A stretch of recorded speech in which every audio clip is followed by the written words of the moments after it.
திரைப்பட நடிகை திருமதி மோகினி அவர்கள் தங்களுடைய சாட்சியத்தை உங்களோடு பகிர்ந்து கொள்வார்கள். Praise the Lord. ஆவே மரியா. ஸோ இங்கே இந்த திருத்தலம் நான் அடிக்கடி வர்ற ஒரு பெரிய ஒரு ஆசீர்வாதத்துக்குரிய ஒரு இடம். எவ்ரி டைம் நான் இந்தியா வரும்பொழுது, இப்போ நான் இந்தியாவில் இல்லை, நான் இருக்கிறது சியாட்டில் அப்படிங்கிற ஒரு சிட்டி, யூஎஸ்ஏல இருக்கேன்.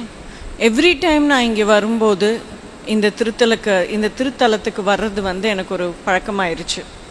இங்கே மாதா கிட்ட அந்த வருஷத்தை ஒப்பு கொடுத்து, அடுத்த வருஷம் நான் வர்ற வரைக்கும் இந்த பிரச்சனைகள் எனக்கு இருக்குது, இதெல்லாம் தீர்த்து கொடுங்க அப்படின்னு கேட்குறது என்னோட ஒரு வழக்கமாயிருச்சு.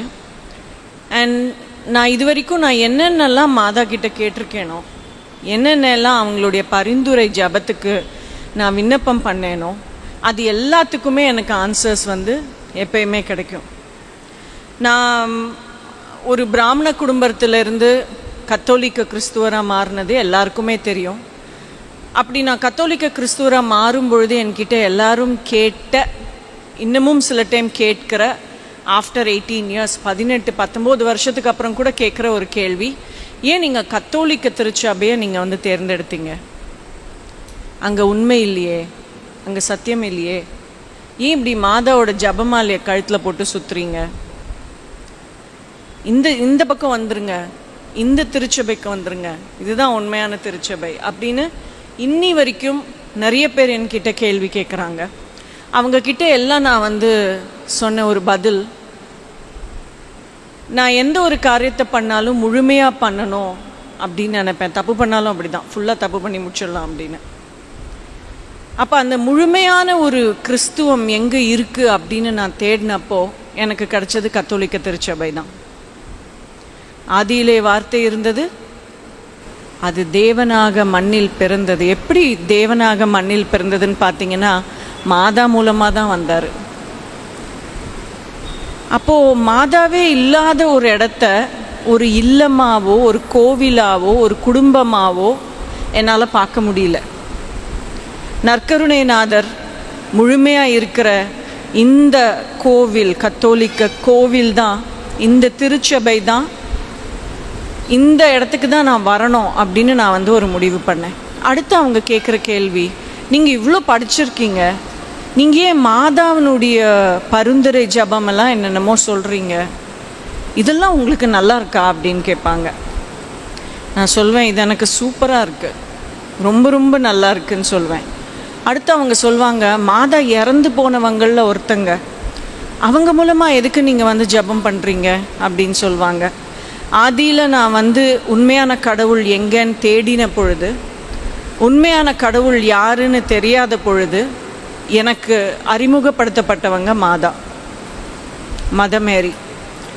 அவங்கக்கிட்ட நான் கேட்ட ஒவ்வொரு கேள்வியும், நான் போன அந்த சிஎஸ்ஐ சபையிலேருந்து எனக்கு அந்த ஆன்சர் கிடைக்கும். அவங்கக்கிட்ட நான் ரோசரியில் அந்த வாரத்தில் நான் என்ன கேள்வி கேட்குறேனோ அந்த பதில்கள் எல்லாம் கிடச்சி தான் உண்மையான இந்த தாய் திருச்சபைக்கு என்னால் வர முடிஞ்சுது. அப்போ மாதா இறந்து போனவங்களில் ஒருத்தங்க அப்படின்னா, நான் அவங்கக்கிட்ட கேட்ட கேள்வி எப்படி ஆண்டவருக்கு தெரியும்?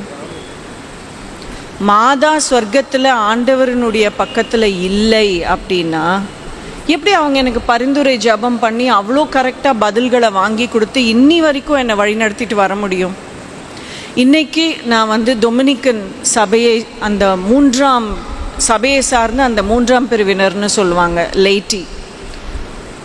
ஸோ என்னுடைய வாழ்க்கை முழுக்க நான் ஒரு டொமினிக்கனாகவே வாழ்ந்து, நான் இறக்கும் பொழுது என்னை கன்னியாஸ்திரி மாதிரி ஹேபிட்டில் ட்ரெஸ் பண்ணி தான் புதைப்பாங்க. அந்த சபைக்கு நான் வந்துட்டேன். அந்த சபையை சார்ந்தவள்னா, இன்னைக்கு எந்த இடத்துல நான் இருந்தாலும், வாழ்ந்தாலும், வேலை பண்ணாலும் பண்ணலனாலும், நான் மாதாவை சேர்ந்தவ அப்படிங்கிற ஒரு பெரிய நம்பிக்கை எனக்கு இருக்குது. மாதாக்கு அந்த மாதிரி ஒரு மகத்துவம், ஒரு குணம் இருக்குது. எப்படி ஒரு குழந்தை தாய்கிட்ட இருக்கும் பொழுது அந்த ஃபுல் செக்யூரிட்டியோட, நம்மளை யாரும் எதுவும் பண்ண முடியாது, நம்ம கரெக்டான ஒரு இடத்துல தான் இருக்கோம் அப்படிங்கிற அந்த ஒரு பாதுகாப்பு உணர்வு எப்படி சின்ன சின்ன குழந்தைங்களுக்கு கிடைக்குதோ, அது இன்னி வரைக்கும் மாதா கூட இருக்கும் பொழுது நமக்கும் கிடைக்குது. அப்படி நான் ஒரு டொமினிக்கனாக ஆனதுக்கு அப்புறமா எனக்கு கிடைக்கிற இந்த பாதுகாப்பு உணர்வை இதுக்கு முன்னாடி நான் அனுபவித்ததில்லை. கிறிஸ்துவ வாழ்க்கைக்கு முன்னாடி நான் இந்த பாதுகாப்பு உணர்வை நான் அனுபவித்ததில்லை. இது எப்படி ஆச்சு அப்படின்னா, ஃபாதர் டாமினிக், செயின்ட் டாமினிக் சொர்க்கத்துக்கு கூட்டிகிட்டு போனாராம் ஏசப்பா. சொர்க்கத்துக்கு கூட்டிகிட்டு போய் அவர் சொர்க்கம் ஃபுல்லாக காமிச்சப்போ பல சபையினரை சார்ந்த புனிதர்கள் அங்கே இருந்தாங்களாம். ஆனால் டொமினிக்க சபையை சார்ந்த புனிதர்கள், the order of preachers, OP, அவங்க இல்லையாங்க. அப்போ இவருக்கு ரொம்ப மனசு வருத்தமாக போயிடுச்சு. என்னுடைய குழந்தைங்க ஒருத்தர் கூட வா புனிதராகல அப்படின்னு கேட்டப்போ ஆண்டவர் கேட்டாராம், என்ன டாமினிக், உன்னுடைய திருச்சபை, உன்னுடைய காங்கிரிகேஷனை சேர்ந்தவங்க யாருமே இல்லை அப்படின்னு சொல்லி நீ வருத்தப்படுறியான்னா ஆமான்னு சொன்னாங்களாம்.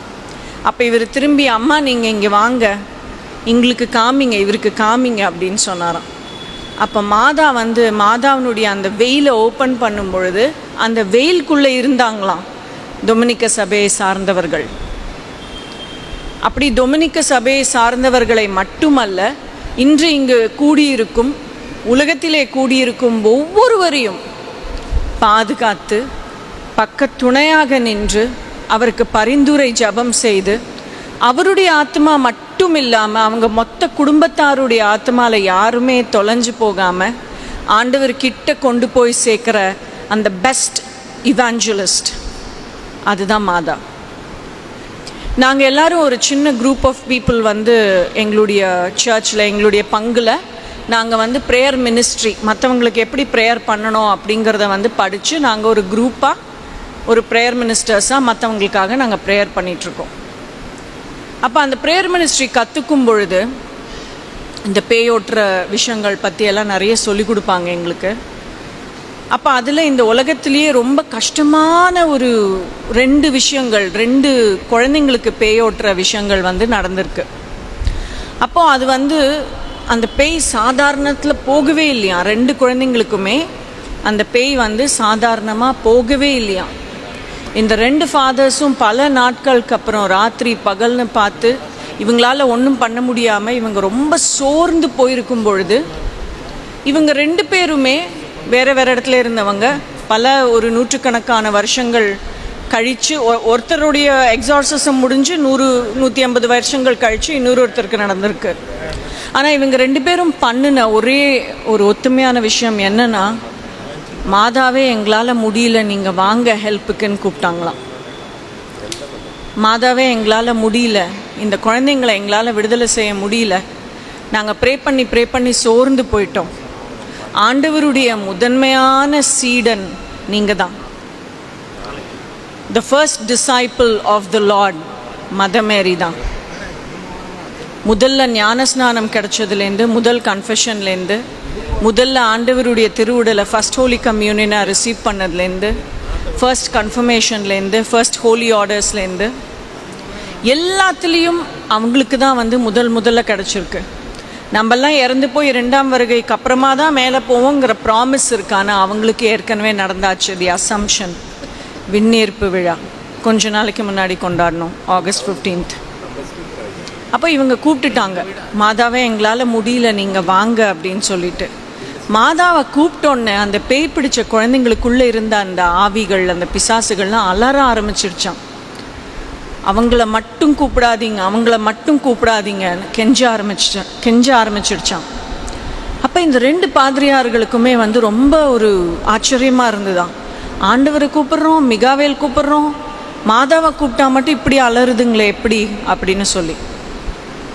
அப்போ அந்த 2 பிசாசும் சொல்லிச்சான், அவங்களுடைய தாழ்மை எங்களால் தாங்கிக் கொள்ள முடியாத ஒன்று, அவங்களுடைய தாழ்ச்சி எங்களால் தாங்கிக் கொள்ள முடியாத ஒன்று, நாங்கள் இங்கேருந்து போயே ஆகணும், நீங்கள் மாதாவை கூப்பிட்டீங்கன்னா நாங்கள் போயே ஆகணும்.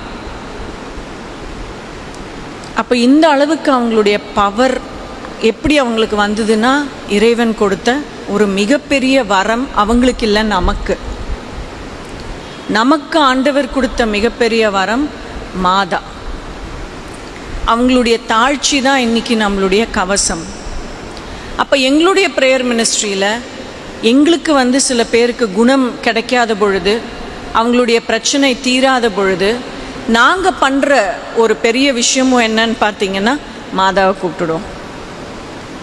அவங்களுக்கு நாங்கள் கொடுக்குற ஜபம் இந்த 7 சாரோஸ் ரோசரி, வியாகுல மாதாவினுடைய அந்த ஜபமாலையை தான் அவங்களுக்கு நாங்கள் கொடுப்போம்.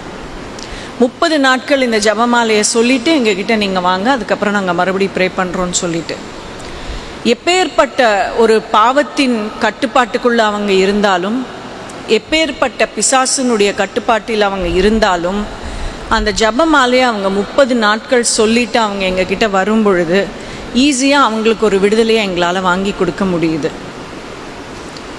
அதுதான் மாதாவினோட பவர். ஏன்? அவங்களுடைய தாழ்ச்சி, அவங்களுடைய ஒபீடியன்ஸ். ஆண்டவர் இதோ ஆண்டவரின் அடிமை அப்படின்னு சொன்னாங்க. இன்றைக்கும் அவங்க ஆண்டவருடைய அடிமையாகவே தான் இருக்காங்க. யாரெல்லாம் தாழ்ச்சியோடு இருக்காங்களோ அவங்களே தான் ஆண்டவர் வந்து ஏற்றி வைப்பார். அப்படி பார்க்கும்பொழுது மாதாவை வந்து ஒரு மகாராணியாக ஈஸியாக பார்க்க முடியும். ஆண்டவர் மட்டும் நம்ம ராஜாதி ராஜன்னு சொல்கிறோம், தேவாதி தேவன் அப்படின்னு சொல்கிறோம். அப்படிப்பட்ட கடவுள் அவங்களுடைய அம்மாவுக்கு இப்படி ஒரு மகிமையை கொடுக்காம இருப்பாரா? அப்போ நம்மளுடைய மற்ற சபையை சார்ந்த சகோதர சகோதரிகள் மாதாவை மட்டும் இல்லை தவறாக பேசுறது, ஆண்டவருடைய இரக்கத்தையும் ஆண்டவருடைய கருணையும் ஆண்டவருடைய மகிமையும் தான் தப்பாக பேசுகிறாங்க. மாதாவை தப்பாக பேசுகிற இடத்துல நிற்கிறது கூட பாவம்னு நினைக்கிறேன். மாதாவை தப்பாக பேசுகிற இடத்துல பிசாசு தான் குடியிருக்கும்னு நினைக்கிறேன். அது என்னுடைய வாழ்க்கையில் நிறைய நடந்திருக்கு. எவ்ரிடே நாங்கள் மற்றவங்களுக்கு ப்ரே பண்ணும் பொழுது மாதாவினுடைய அந்த துணையை நாங்கள் பார்க்குறோம். டொமினிக்க சபையை சார்ந்த எங்களுக்கும் ஒரு உத்திரியம் இருக்குது. கார்மேல் மாதா உத்திரியம் எத்தனை பேர் போட்டிருக்கீங்க? ஸ்கேப்புலர், கார்மேல் மாதா ஸ்கேப்புலர் எத்தனை பேர் போட்டிருக்கீங்க? ஐயோ, ஒரே ஒருத்தர் தான் கை தூக்குறாரு, யாருமே இல்லையா? எவ்வளோ பெரிய ஒரு பாதுகாப்பு கவசத்தை நீங்கள் இழந்திருக்கீங்க.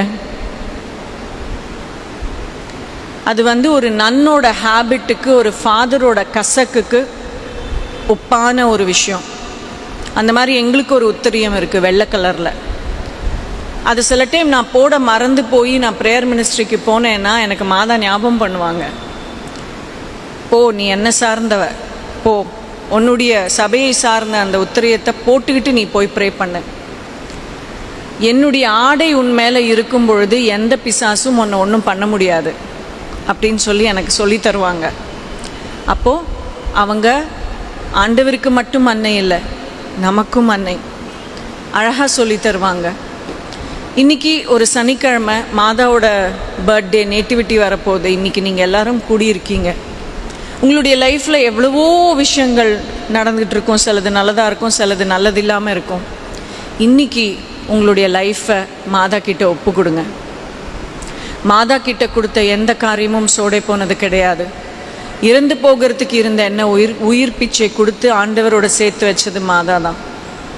ஒவ்வொரு முறையும் என்னுடைய வாழ்க்கை முடிஞ்சிருச்சு, என்னுடைய வாழ்க்கையில் இந்த விஷயம் முடிஞ்சிருச்சு, இந்த பிரச்சனை இனிமேல் சரி பண்ண முடியாதுன்னு நான் நினைக்கும் பொழுது நான் ஓடுறது மாதா கிட்ட.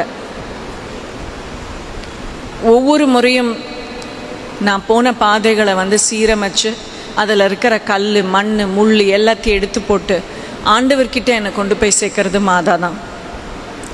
அந்த கார்மேல் மாதாவோட உத்திரியம் போட்டுட்ருக்கும்போது பிசாசால் உங்களை ஒன்றும் பண்ண முடியாது. எவ்வளோ பெரிய பாவத்துக்கு அடிமையாக இருக்கிற மனுஷனுக்கும் விடுதலை கிடைக்கும்.